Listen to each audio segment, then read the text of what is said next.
మంత్రి పొంగులేటిపై ఓ రేంజ్ లో ఫైర్ అయ్యారు మాజీ మంత్రి హరీష్ రావు. తాను లేవనెత్తిన ప్రశ్నలకు సమాధానం చెప్పలేక తిట్టడం మొదలుపెట్టారని మండిపడ్డారు. పొంగులేటి అక్రమాలను బయట పెడుతూనే ఉంటానని హరీష్ రావు హెచ్చరించారు.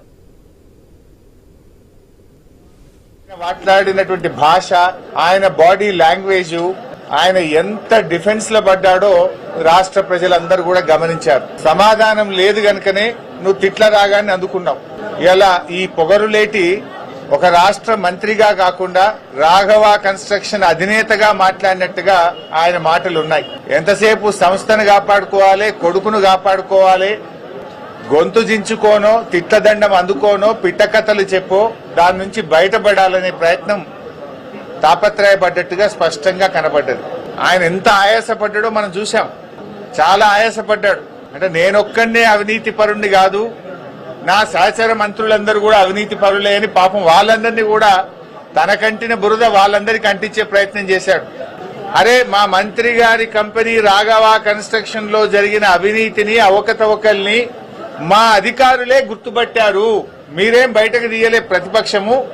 మా అధికారులు మేమే గుర్తుపట్టినాం, మేమే పెనాల్టీ వేసినాం, మేమే పైసలు కట్టించినామని ముఖ్యమంత్రి శాసనసభలో స్పష్టంగా చెప్పారు.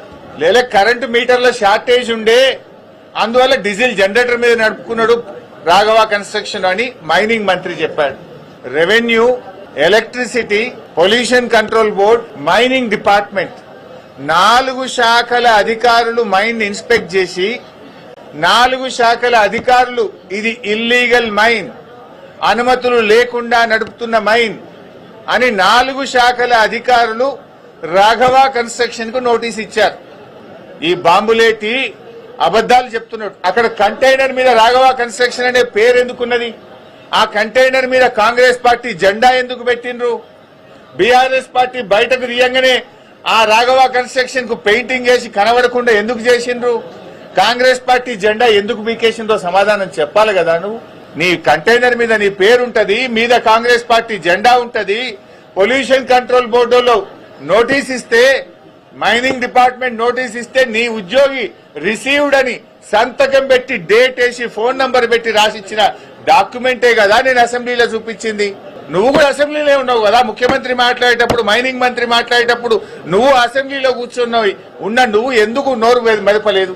ఆ బీఆర్ఎస్ టైంలో రిజిస్ట్రేషన్ అయిందని ఒక చిల్లర కథ చెప్తున్నావు. నేను అందుకే చెప్పిన నిజాలు దాచి అబద్దాలు మాత్రమే మాట్లాడినామని. నిజమేంటిది? 2016లో ఈ భూములను నిషేధిత భూముల జాబితాలో పెట్టింది బీఆర్ఎస్ ప్రభుత్వం. ఆనాటి ఆర్డీఓ గారు ఈ భూములు కొల్లగొట్టే ప్రయత్నం చేస్తే 2016లో 22A కింద పెట్టి నిషేధిత జాబితాలో పెట్టి ఈ భూములను కాపాడింది నాటి బీఆర్ఎస్ ప్రభుత్వం. ఆ తర్వాత ఆ కంపెనీలు హైకోర్టుకు పోతే 2022లో ప్రభుత్వం బలమైన వాదనలు వినిపించి హైకోర్టులో కూడా ఆర్డీఓ గారి నిర్ణయం సరి అయిన నిర్ణయం, ఈ భూములు సీలింగ్ భూములు అని హైకోర్టు సింగిల్ బెంచ్ లో కూడా ఉత్తర్వులు తెప్పించింది బీఆర్ఎస్ ప్రభుత్వం.